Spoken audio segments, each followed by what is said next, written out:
Pregnancy దాల్చేదానికంటే ముందు 2 months before మనము శరీరాన్ని శుద్ధి చేసుకోవాలి.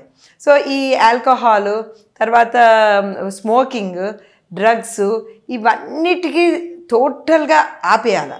ఈరోజు రేపు నేను చెప్పాలి, కొన్ని పరిస్థితుల్లో అమ్మాయిలు ఈ స్మోకింగ్, ఆల్కహాల్ ఆపలేకపోతున్నారు కనుక ప్రెగ్నెన్సీ కూడా వాళ్ళు దాల్చేదానికి జంకుతున్నారు పాపం.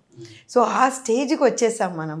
అది చాలా చాలా చాలా చాలా సాడ్ విషయం అనే చెప్పాలి నేను. సో అది డెఫినెట్లీ స్టాప్ చేయాలి. ఎందుకంటే ఈ smoking is very bad. Smoke వల్ల ఏమవుతుందంటే, స్మోకింగ్ చేస్తుంటే వాళ్ళకి రక్తనాళాలు చిన్నగా అవుతుంది. దానివల్ల బేబీకి వెళ్ళే రక్తం సరఫరా తక్కువ అవుతుంది. సో బేబీ చిన్నగా పుడుతుంది. అదే ఆల్కహాల్ వల్ల ఫీటల్ ఆల్కహాల్ సిండ్రోమ్ అని ఒకటి వస్తుంది. ఆ బేబీస్కి ఫేస్ చాలా చిన్నగా ఉండడం, వాళ్ళకి అవయవాల లోపాలు రావడం, అలాంటివన్నీ కూడా జరుగుతుంటుంది ఆల్కహాల్తో. సో ఈ యొక్క ఫాస్ట్ ఫుడ్స్, ఈ జంక్ ఫుడ్ ఇవన్నీ తిన్నందుకు కొన్ని మెటబాలిజంతో కూడా ఎఫెక్ట్ అవుతుంది.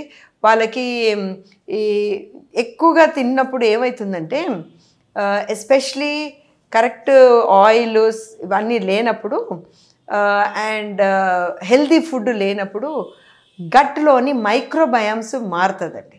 సో మనకి ప్రతి ఒక్కరికి కూడా బ్యాక్టీరియా ఉంటుంది. గుడ్ బ్యాక్టీరియా ఉంటుంది, బ్యాడ్ బ్యాక్టీరియా ఉంటుంది. ఎప్పుడు కనుక గుడ్ బ్యాక్టీరియాని బ్యాడ్ బ్యాక్టీరియాని తుడిచేస్తుందో అప్పుడు దీనివల్ల ఏమవుతుందంటే ఇన్ఫ్లమేషన్ అనేది పెరుగుతుంది. ఆ ఇన్ఫ్లమేషన్ వల్ల ప్రెగ్నెన్సీ కూడా ప్రాబ్లం అవుతుంది, ప్రెగ్నెన్సీ వచ్చేదానికి కూడా ప్రాబ్లం అవుతుంది.